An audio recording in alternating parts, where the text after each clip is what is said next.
Hi, this is Dr. Otto Janke, and you are part of a Chiro Rising. Today, we're going to take a step out, just a little step out, and we're going to talk about something that is on your mind all the time, but no one talks about it, and it's money. It is money. We're going to talk about money today. We're talking about a friend I've known for how long? First of all, this is Dr. Janice Hughes. Janice, how long have we known each other? I am afraid to count the years. It's been a long time. At least probably 18 or 20. I was going to say 7. Well, there you go. Okay. Maybe it just feels really long to me. Yeah. A lot of my relationships people say the same thing. It seems like a long time, although I met them for a cup of coffee like 4 days ago. Yeah, not quite that short, but somewhere in there. So we're going to say chiropractor. We're going to say educator, leader. What other terms can we put with you? I think the really key piece since you and I've kind of been connecting is money raiser. Person that asks for money, asks for people to invest in not just who I am, but the projects that I do. So it's really, money's been my theme. So you have no problem asking people for money? I had to learn to do just that. A really dear chiropractic friend of mine asked me to start to help her build a biotech company, and take an idea from practice and create a company and keep that private. And to keep it private, it means it needs a lot of money. Public or private needs a lot of money. So yeah. when you were in practice, how did you overcome, because we get this all the time with people, how did you overcome the money game with people when you ask them to pay you? Because you and I both know that's a major thing that a lot of docs have problems with, is they don't know how to ask people for money. I completely agree. And that was me as well, Otto, that, it's almost like I understood the power of what we did, but didn't know really how to talk about money. My practice was in Canada. We didn't have any of the kind of coverage that so many people in the US have had. Sure. Now a lot of that's gone away. And I think there's some really good things about that. But, for years, we were basically just cash practitioners. So after making lots and lots of mistakes, one of the key things that I did learn as I overcame my own money issues, because really, let's clear it up. Money is equivalent to your own self-worth. Sure. Asking for money is understanding our value. So one of the key things that I began to learn is that if I took and addressed money right away, that you actually aren't paying me for the time you're with me. You're paying me for my value. I gift to you the adjustment. You're paying for my expertise, my knowledge, my diagnostic abilities. And right away that cleared things up. Like if you're talking about a care plan that's, for a visit, let's face it, visits still range from $50 to $110. Let's just kind of call it a range. If you take it out of that amount, or if you take it away from a $2,500 care plan and just say, look at, what you're really purchasing is my level of experience, my ability to help you miss patient, to help you achieve your goals. How much is that worth to you? Awesome. So when you first started practice, I'm going to make the assumption, as it with many of us, that wasn't always that way with you. Not at all, and I came from, a lot of it is because we come in with our own money baggage, that I grew up. Yeah. I grew up in a family. There was unbelievable love. There was not economic stability there. And, my dad literally, even as a child, alcoholic mom, multiple kids, different dads, he had as a 5-year-old, he had a infant brother, and they were by themselves and the baby was crying. My dad talks about this story that he went out and begged in the street for money because all he knew as a 5-year-old is that a baby needs milk. And so, coming from all of that, I share that because I think we all have stories. And some will be that, you do come from money or wealth, but it's interesting because some people from wealth even have kind of embarrassments or challenges. So the bottom line is we all have a story. Absolutely. And that's what impacts our ability to ask a patient for money for our care or money for a care plan. And that's the beauty, is now there are some groups and people talking about, how do you talk about money? How do you put, real value on what we do? And I think that it's so imperative for our profession. Well, it's imperative. It's such a necessity that it's one of those big hurdles that we do not talk. It's not talked about in college at all. Yeah. And it's one of those things we need to come over. You need to start with that mindset from before day one in practice, because it's going to influence the way you practice for the next 20, 30, 40 years. And it's, I'll tell you truthfully, something I've had to come over myself dramatically, and my self-worth. And we had just another example of it last night. And this is what I'm worth. And this is what I'm worth. I'm at least worth this. This is what I'm gonna put down on paper for you, but we're gonna deliver this, and we're gonna expect you're gonna have even more than that. So Yep. what was, besides growing up like that, what was the big change that happened in practice for you that said, listen, this is where my head's gonna go? It was philosophy. It was understanding who we are, what our profession offers. I really got very purposeful, very focused on and clear on my purpose, my role, and that to do what I wanted to do was going to require me launching out there, having conversations with people, talking about it. So what was the biggest things that people want? What was the biggest things that people are afraid to talk about with money, though? You name it. I mean, how many people have had conversations, even with your significant other? If you're young enough, it might be with your parents. Are you talking money? Because so often, I tease that it's become a dirtier word than sex. Absolutely. People just Absolutely. don't talk about it. Or a lot of people we know, one of those books, The Millionaire Next Door, really talked about how, so many of the true millionaires aren't driving the flashy cars. They aren't, launching out there all they have, or the fancy watches they have. So it filters into absolutely everything we do.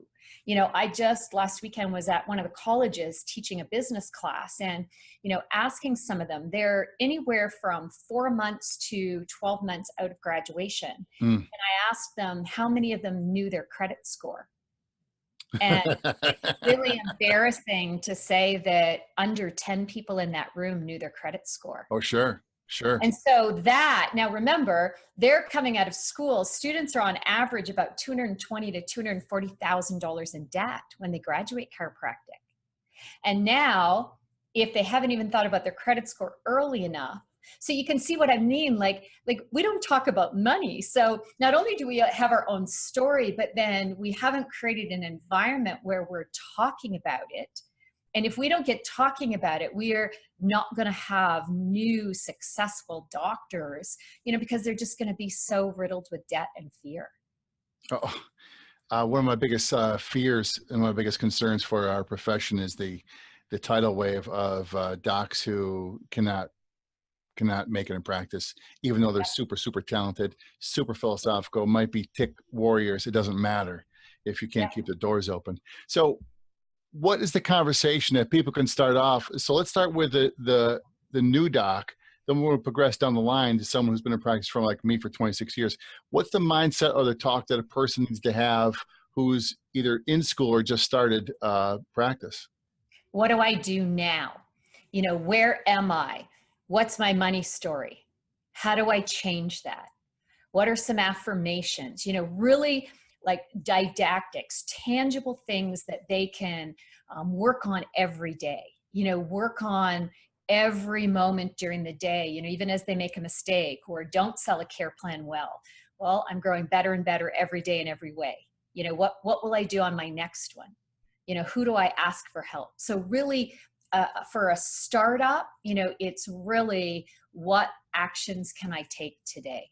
So what's going to be an affirmation that they're going to be giving themselves on a daily basis?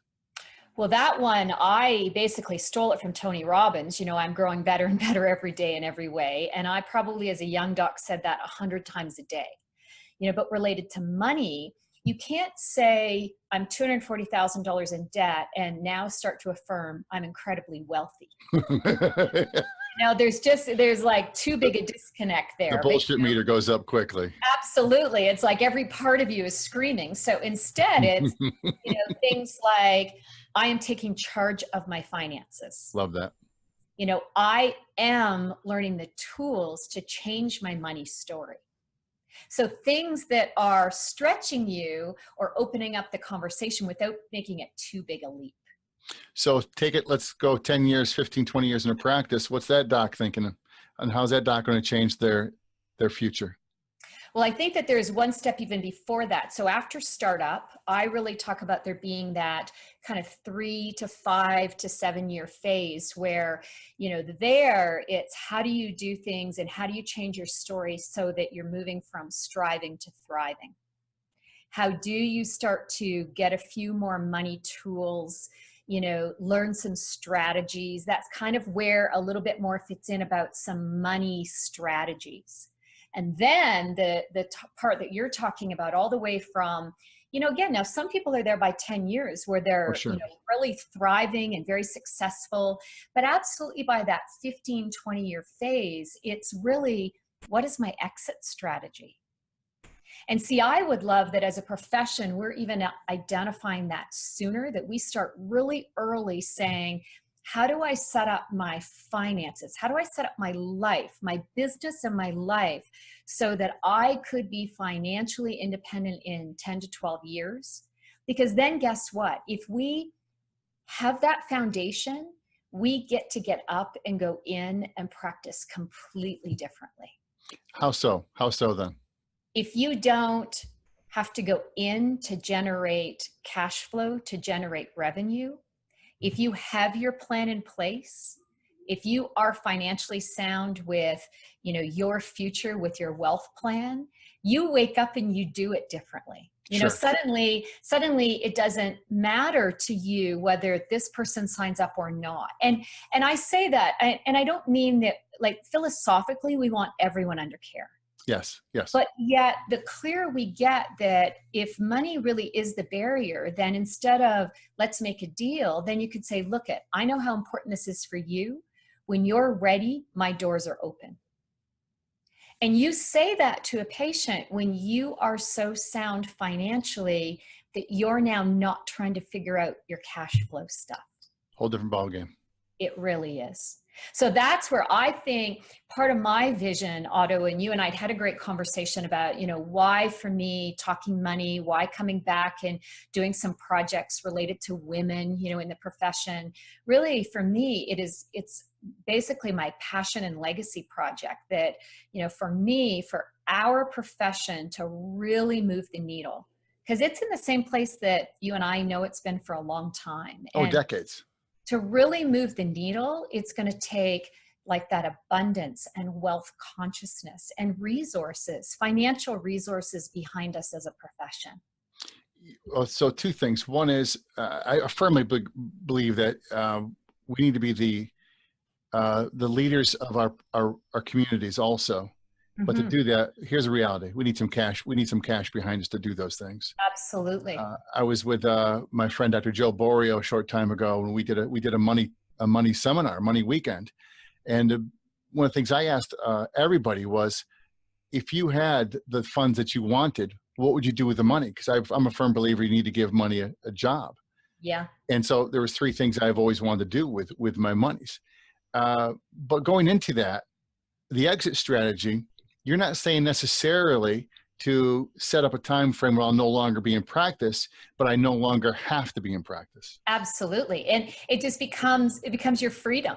In the old days, financially, you notice that they used to call it Freedom 55. Sure. There was a huge movement in that. And you don't see those ads anymore. None. You don't see them saying Freedom 55 because the baby boomers are all in that era. That's kind of the end of the baby boom era, but they don't have that freedom or flexibility. And so when I say exit strategy, I mean freedom. the ability to then get up and go in when you want, have the business model behind you, do side projects, like you say, give in your community, donate time, money, and energy. And that's actually one of the fastest tools, just like you and Joe were talking about, what are the things you would already invest in if you had the finances? Sure. Well, money is just energy. So if you are passionate about something in your community, how maybe now can a doc give of their time, give of their energy, and see that's already that philanthropy. So there can be a financial philanthropy, also a energetic philanthropy. Love that 87 different ways, by the way. So as we're getting here in the last couple of minutes here, Janice, what's going to be the big takeaways in the education programs or the education thoughts that you have for people about money? What do you think are the biggest hurdles, and what are some things we can start doing today? Well, I love empowerment. I love people feeling empowered and they can take actions. Years ago, as you and I met in a company that I was a coach, my whole style is about what is my next simplest action step. Oh.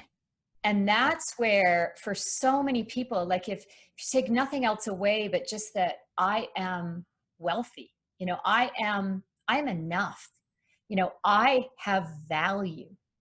Those kinds of affirmations are just such a brilliant place for people to start, and then you can start to combine that with tools and strategies and things like that. But I think everybody gets really caught in, okay, I'll go to a financial planner, and now before you know it, you're caught up in strategies. And what you've done is you've given your power away again. Right. For me, I'm talking to so many more people about, I learned to take that back. I learned to direct that. My accountant was nothing more than my bean counter. Sure. He made sure everything was clean, but he reported to me. I didn't report to him. Same with my lawyers. My lawyers reported to me. I was told as I was selling my practice, I was doing it, in a crazy way. And that, literally this, was too much that I was giving one of my associates. And I was like, here's what I want you to do for me. Create these documents. This is what I want it to look like. So some of that is bringing yourself back into the center. Likewise with financial planners, like, every young practitioner has friends in their community or people that want to help them with their money. Right. Stop giving it away. Empower yourself and have you at the center of it. So that's really what I want people to take away. So last parts. Okay, let's talk about the headspace that goes along with this.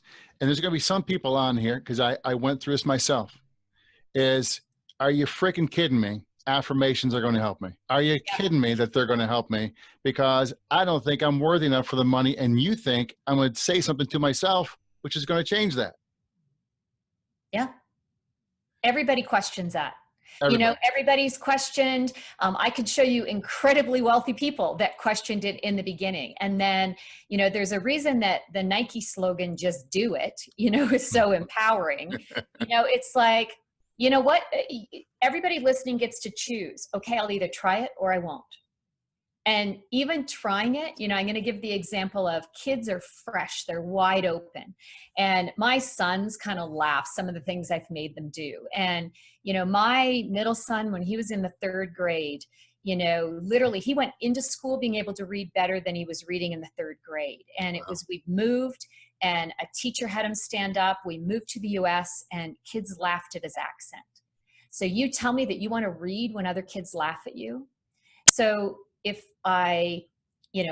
everybody was saying he needs tutoring, he needs this. And I said, wait a minute, if I really buy into this, if I buy into this thing called affirmations, how do I do an affirmation with him? And 3 times a day, morning, right after school, and every night, I would lay there at night or during the day, I would say with him, I am a great reader. And I'm telling you, no part of him bought into that. So at first he was slumped shoulders and Mom, this is stupid. And I hate this. And literally though, 3 times a day. And 2 weeks later, I got a phone call from the teacher who said to me, wow, you got him all the help that he needed, right? I said, what are you talking about? And in 2 weeks, the kid was reading in uh, class. Now, kids are more wide open. So I'm not telling anybody, I'm not going to stand here kind of as the coach or mentor and say, oh, you'll see an instant result. Because guess what? You might not. right, right, But what do you have to lose? It's free. right, right. And the impact that it can make on the care plans and the people you help, you know what? Everybody listening gets to choose, Otto. You did, I did. You know, I just had to decide that I wasn't so smart or above things. Like if I just did it and embraced it, and I'll tell you, like the magical life just began to be created from something so simple like affirmations. Awesome, awesome, awesome. We're with Dr. Janice Hughes, a longtime friend of mine, north of the border. We met she was the coach. I was a student many, many years ago. I'm still the student. She's still the coach. And I have great coaches in my life too. Absolutely. Numbers of them. And you're going to be speaking, we actually got together because you're going to be speaking in October for the New York Chiropractic Council, correct? Yes, yes. Really looking forward to it and seeing some old friends. And what are you going to be speaking on there? That actually, because we're focused on, again, CE credits, Right. We're talking about wellness, you know, how to build a wellness practice strategy, identifying and really clearing up, okay, so if you want this kind of model, there's 2 or 3 sorts of wellness models. What are the systems and the mindset that you put in place to create success with that? Love that. Love that. Money comes into that also, doesn't it? Oh, absolutely. But again, you know, we want it to be CE hours. Yes. Janice, are you going to be setting up a program online or coaching for people, for our docs to understand, get the better relationship with money? I have a couple different things. I have a couple free ebooks. Anybody can even just message me and or see a few different links. I can happily send them to you. I do have a couple of online courses, but again, like really simple tools, like a coaching approach. And then, you know, literally going forward, I am just looking for how to help more people, you know, so partnering with different people I know. And, you know, really for me, part of it is the ability at this stage in my life to also gift that and really begin to envision though, how can we create some things that will shift the profession? Powerful. Absolutely powerful. My guest is Dr. Janice Hughes, who wants to break patterns, mindsets, and ideas about money. Everybody wants to talk about it, but no one wants to talk about it. It's the most amazing thing, isn't it? It's amazing. It is. Thanks for the great conversation, Otto. I really appreciate the reconnection. Dr. Janice Hughes, who's part of today of a rising group of people, and they're called a Chiro Rising. Thanks for being with us today. And let's get a little better mindset about money.